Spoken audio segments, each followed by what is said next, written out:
Hi everyone, my name is Tobias Forge. I will be hosting Rage for the next hour, so sit tight. Being from Sweden, the enormous shadow of ABBA hovering above everything else is undeniable.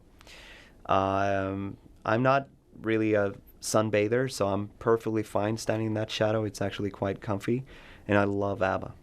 And I love looking at those videos as well, because it's prime, the best songwriting in the world. And those two ladies are so nice to look at. So here we go, ABBA.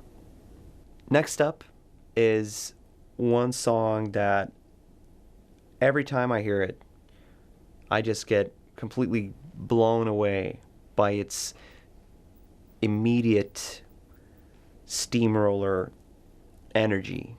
And as a songwriter, again, I believe that the guy who wrote this must have felt immediately that this is going to be a hit. And it sure as shit turned into a hit. So here you go. Are You Gonna Go My Way with Lenny Kravitz.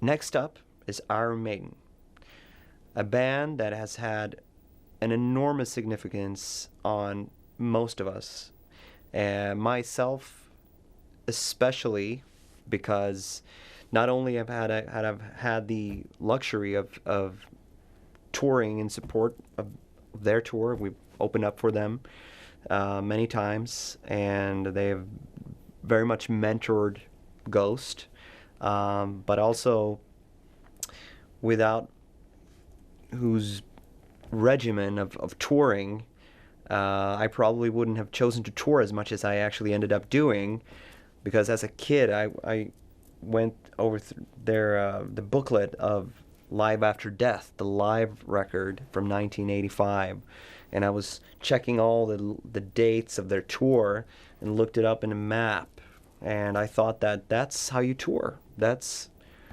how a proper tour is executed, and that has always been one of my lead stars in life. And little did I know that tour actually almost broke that band up, because there was a lot of dates on that tour.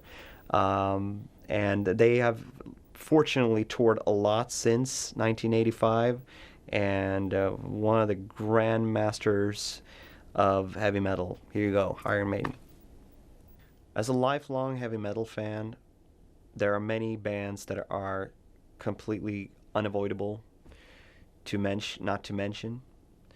One of them being Led Zeppelin.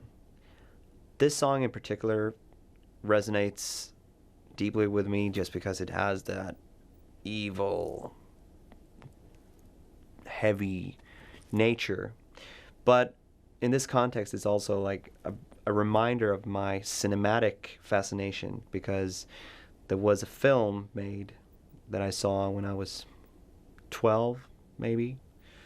Yeah, probably 12. 1993. 94 maybe was, I don't remember exactly when I saw it, but it was definitely in the beginning of my adolescence. And it's a classic film filled with teenage stuff. And it promised a very happy, interesting future if you were 12 and you're just about to look in to being older. And it was named after a phenomenal song, Dazed and Confused. Thank you all very much for watching this morning. Don't forget to watch in the evening, because I'm going to play you a lot more songs then.